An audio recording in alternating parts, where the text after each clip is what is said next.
Bonjour à tous, bienvenue, salutations.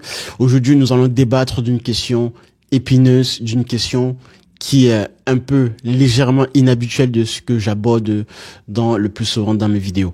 Aujourd'hui, donc, je vais m'adresser particulièrement à la question principale qui est vraiment attachée au développement de l'Afrique, au développement, je dirais, de certains pays africains en tout cas, qui estiment que la main du colonialisme est toujours présente au sein de ces pays en question. J'aimerais pour ma part apporter un éclairage qui est quand même un tout petit peu différent de ce que j'entends d'habitude et j'aimerais restituer l'essentiel de ce que j'ai compris et l'essentiel de ce que je pense être comme une solution d'avenir. Premièrement, si je considère et si j'admets pour ma part que le principal problème au développement de certains pays africains, je dois être obligé de vous dire que cela ne tient qu'à une seule chose et à une seule responsabilité prioritairement. Dans l'échelle des priorités, pour ma part, je considère que l'Afrique ou certains pays africains ne se développent pas à cause de la mentalité des Africains. Voilà. Ça doit être très clair. Pour ma part, c'est la première priorité ou la première responsabilité. Cela ne tient que prioritairement aujourd'hui en tout cas, en 2025, où beaucoup se plaignent toujours que on constate l'ingérence des pays occidentaux, etc. Il n'y a pas de souci. Je n'ignore pas cet état de fait, mais quand je parle du fait de la responsabilité, je parle en termes d'hiérarchie. Et même de manière plus globale, même si vous prenez les Antilles ou les autres territoires dans lesquels les Noirs principalement sont installés, je suis désolé, à chaque fois je revois le même schéma qui se répète. Je constate en fait une forme de mentalité, de fatalisme entre guillemets qui ne s'inscrit pas dans une forme d'évolution, de changement réel. Après avoir dit cela, on va entrer un peu plus en profondeur pour pouvoir continuer à explorer d'autres responsabilités. Mais il faut déjà admettre cette partie-là. C'est parce qu'on aura admis déjà cette partie que l'on pourra faire son propre diagnostic, son autocritique et après maintenant trouver les voies et moyens pour pouvoir progresser. Mais il est essentiel déjà parce que beaucoup de gens, par exemple, sur le continent africain et même dans la diaspora, même particulièrement, ne font que pointer du doigt. Si je prends, par exemple, le cas de la France-Afrique, entre guillemets, qui, bien sûr, est là et a toujours été là, où on peut considérer quand même certaines liaison entre les multinationales, donc le haut patronat français ou la grande bourgeoisie française avec les pays du franc CFA par exemple. Ça, on ne peut pas le nier. Mais s'il faut parler réellement aujourd'hui de la situation réelle dans laquelle se trouve la majeure partie des pays africains du franc CFA, mettre tout, je dis bien mettre tout sous le dos de la France, ça c'est très facile. Ça ne coûte rien entre guillemets, mais en aucun cas cela explique réellement l'état de la situation dans laquelle ces pays en l'occurrence se trouvent. D'où pourquoi je parle de responsabilité à partir de la mentalité des Africains. Je vous donne un exemple très simple.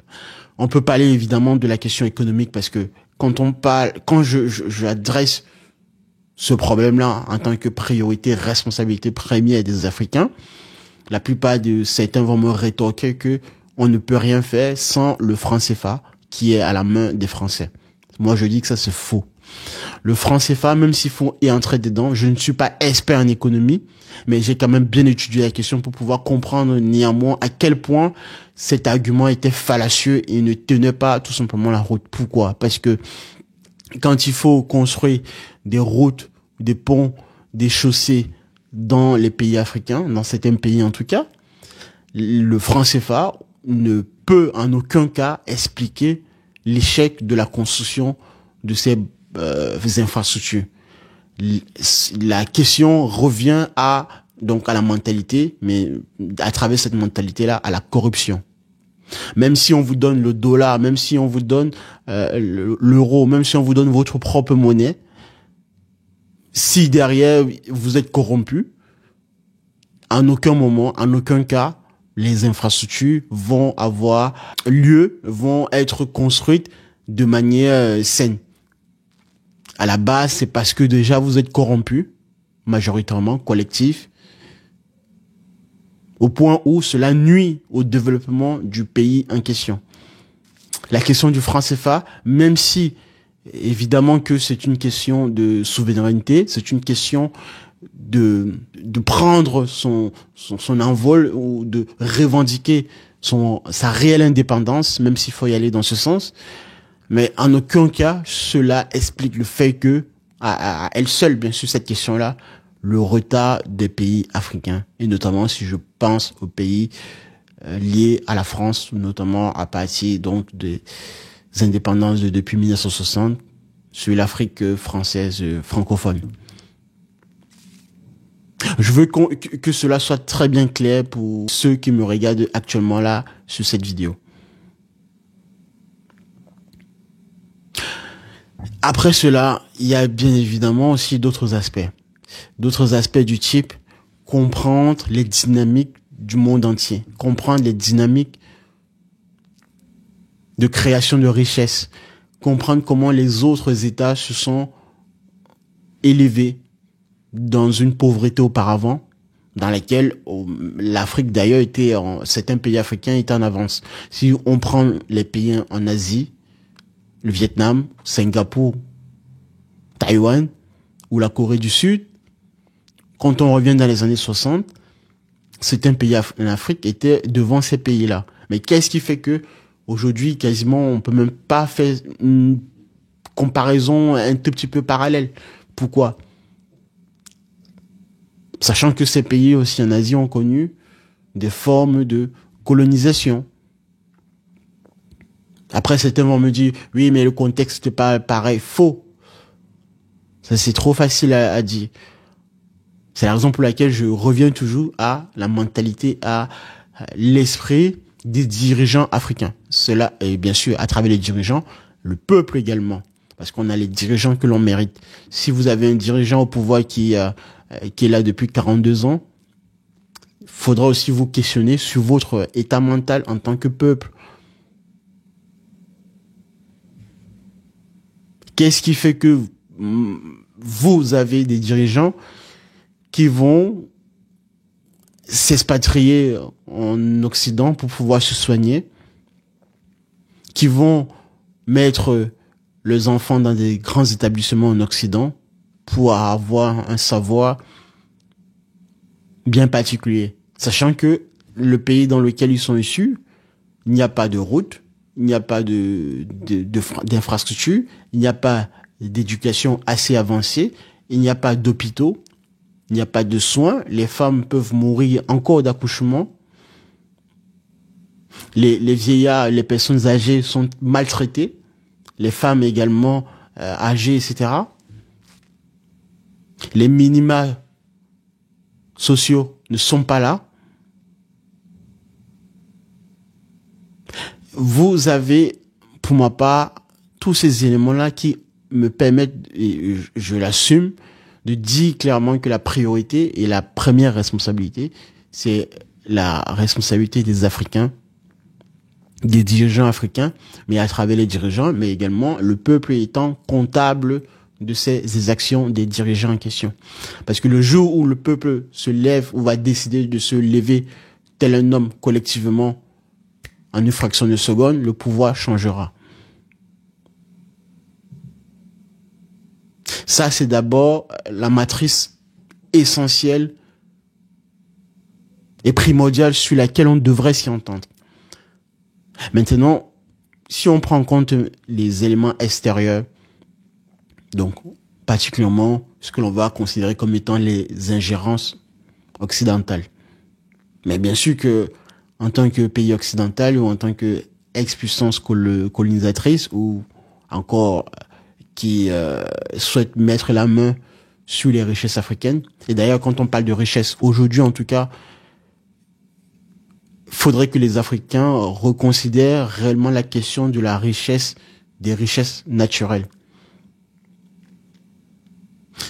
comparé toujours aux pays d'Asie, Singapour, Taïwan par exemple, le Japon également aussi,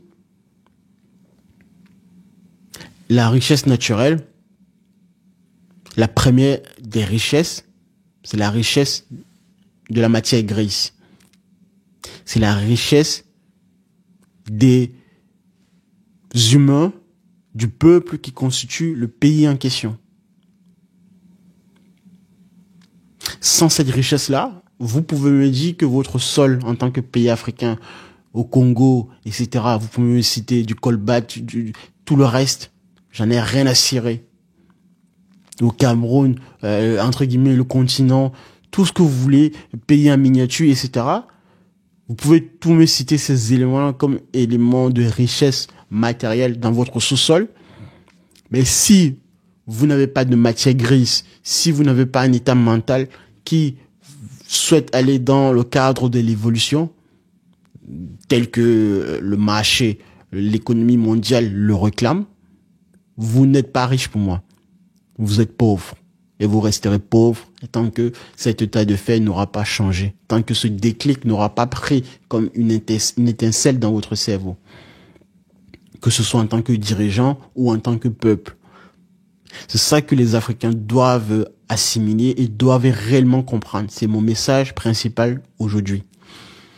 Je fais cette vidéo parce que je constate, d'après mon domaine et d'autres éléments aussi extérieurs, parce que tout est lié pour moi.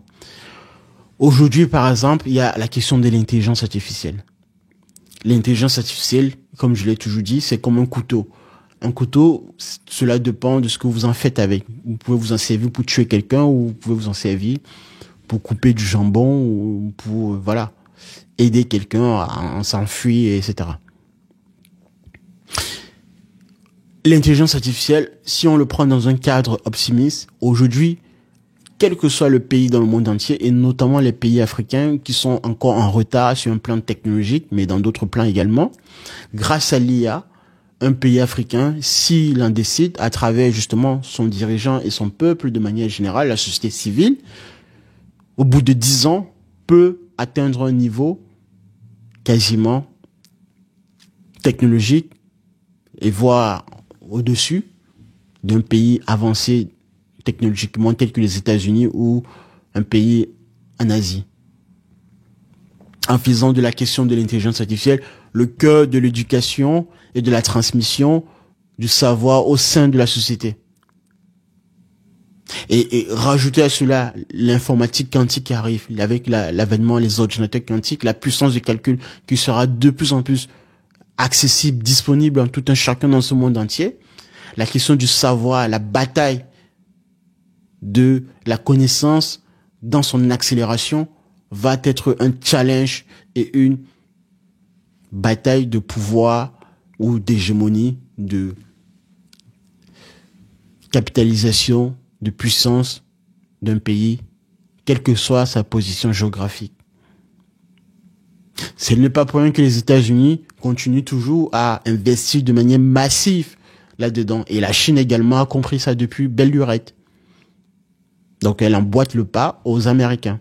Aujourd'hui, quand on parle de l'intelligence artificielle, ces deux pays-là se distinguent tout particulièrement parce qu'ils ont compris, les États-Unis et la Chine, que demain, si je dois continuer à dominer pour les États-Unis ou pour la Chine, si je dois être le dominant, je dois m'inscrire et être détenteur de connaissances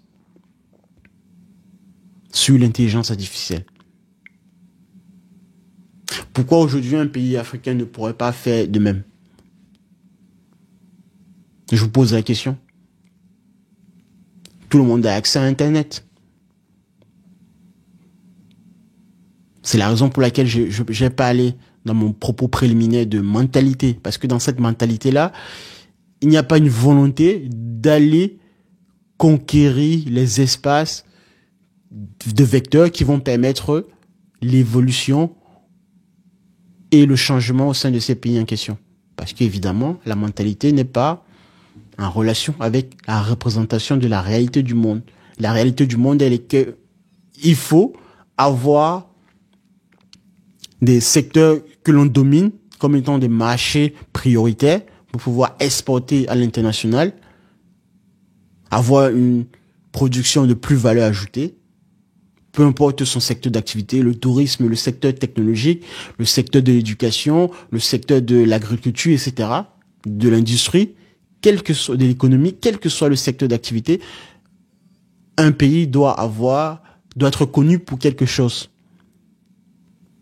Et aujourd'hui, l'intelligence artificielle donne cette accessibilité, donne cet accès à aller directement à la conquête de la connaissance d'un domaine en question. Quel que soit le domaine en question, la vitesse à laquelle, et donc j'ai parlé aussi, vous rajoutez l'informatique quantique, vous pouvez aujourd'hui, en tant qu'individu, donc cela se traduit également, là je parle au niveau d'État-nation, mais même pour un individu sur un plan individuel, vous pouvez aujourd'hui, à partir de vos connaissances basiques, vous positionner d'ici 1 an en tant qu'expert dans n'importe quel domaine là d'ailleurs, à partir du moment où vous avez la volonté et la passion d'en apprendre.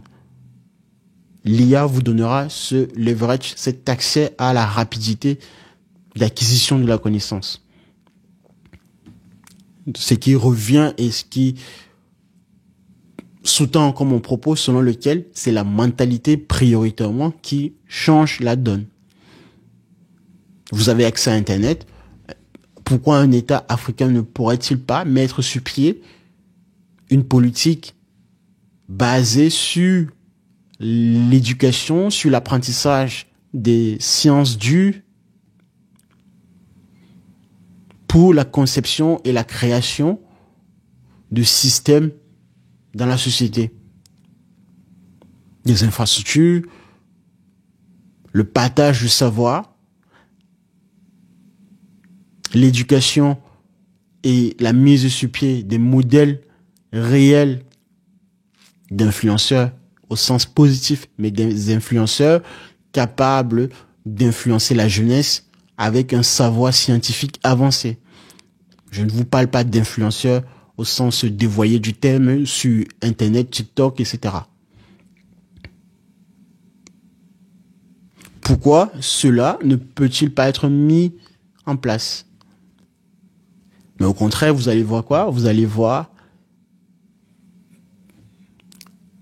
la plupart de ces ressortissants de ces pays, et même dans la diaspora, le plus souvent discuter sur des sujets légers, très très légers.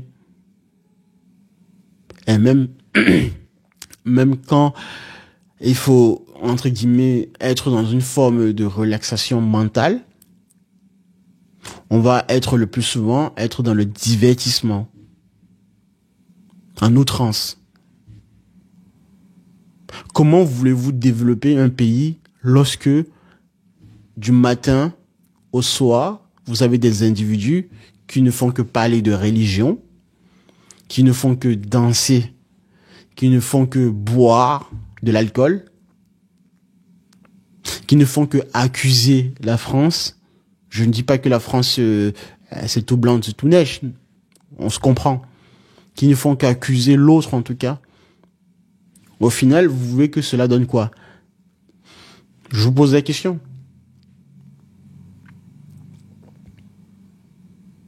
Donc, il faut être responsable, et être responsable, et c'est déjà pointer du doigt le vrai problème, le nœud du problème. C'est lorsqu'on aura identifié le nœud du problème que l'on pourra essayer d'apporter quelques solutions. En tout cas, je pense que c'est un raisonnement logique qui se tient. Quand on regarde la réalité de son monde entier, quelles que soient les civilisations, quels que soient les empires, quelles que soient les époques, j'ai pour habitude de dire avec les personnes les plus proches avec lesquelles je parle au quotidien, il y a 2 événements qui rentrent en compte. La réalité et la représentation. La réalité, c'est la recherche de la vérité. C'est ce qui est, au sens être, au sens ontologique. La représentation, c'est ce qui essaie d'expliquer cette réalité-là. C'est ce qui essaie de donner le sens à cette réalité. Au sens pour que nous, humains, nous puissions comprendre ce être-là, en fait, cet être en question. Au travers, par exemple, de la compréhension du langage naturel, de la visualisation des images, de la manière dont nous allons penser sous forme de courant de pensée, d'évocation d'une réalité que nous percevons, mais que l'autre ne perçoit pas de la même manière. Tous ces éléments-là, ce ne sont que des représentations. Et la représentation du monde dans lequel on se trouve, c'est toujours une représentation où, si on se place notamment sur le plan économique, politique et géopolitique, est que les pays africains restent encore dominés parce que, évidemment, j'estime que ces pays en question n'ont pas la bonne représentation, entre guillemets, pour pouvoir s'inscrire dans un modèle de compétition avec le reste du monde entier. C'est cette représentation-là qui est manquante aux pays africains. Mais elle est manquante, pourquoi? Parce que la mentalité n'y est pas. Ou l'état de mentalité, ou l'état mental ne tient pas encore debout, n'est pas encore clairement bien restitué. Et sans cette compréhension-là, vous pouvez effectuer tous les efforts là d'ailleurs. Au final, en sortie, vous allez avoir un élément de sortie, un rendement qui soit très très négatif ou très coûteux. Je vais m'arrêter là parce qu'il y a beaucoup de choses à dire. J'en ferai peut-être une autre vidéo pour pouvoir étendre cette question-là. Mais il est essentiel pour tout un chacun là d'ailleurs. Quand on parle même évidemment même de la question de la diaspora, beaucoup ici en diaspora fantasment sur une bonne partie de ce qu'est réellement l'Afrique. Je peux comprendre. Évidemment que on peut parler des affres du passé. Je pense que c'est surtout ça encore qui traumatise tout un chacun. Mais faut s'y rendre à la réalité. Et la réalité est que on ne peut pas s'apitoyer tout le temps sur le passé. Cela ne veut pas dire faire table rase du passé. Non, qu'on se comprenne très très bien. Que l'on prenne en compte les éléments du passé, mais on fait avec les éléments du présent. On s'y adapte. On avance, on va de l'avant. Ça, si vous n'avez pas compris mon message dans ce sens, je suis désolé. Je pense que vous ne comprendrez jamais réellement la question réelle de l'évolution, quel que soit le peuple. Cela, mon discours en général, j'ai pour habitude d'abord de conceptualiser les choses avant de pouvoir l'appliquer à un domaine précis.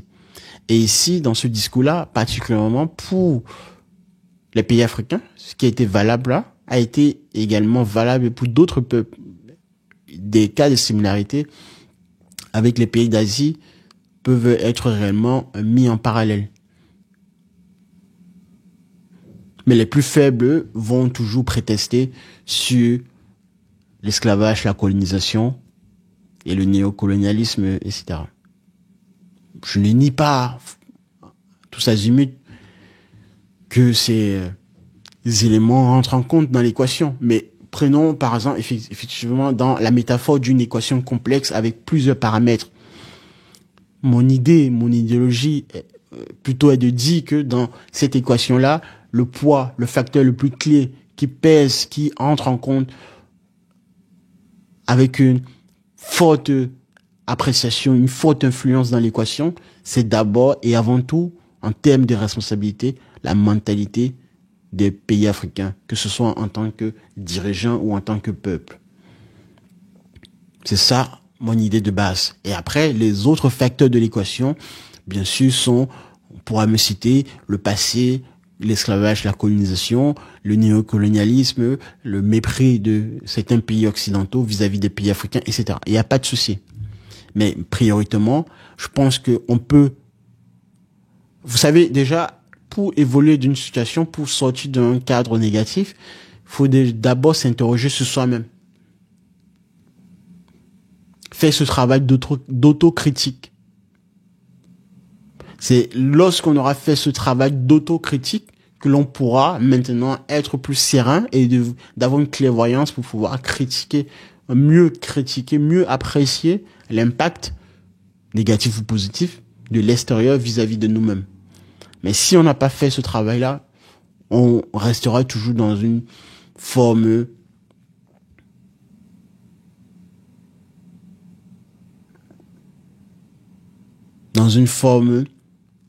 d'aller accuser l'autre en outrance sans jamais proposer de réelles solutions. Je m'arrête là. Je vous dis à la prochaine et merci de m'avoir suivi. Au revoir.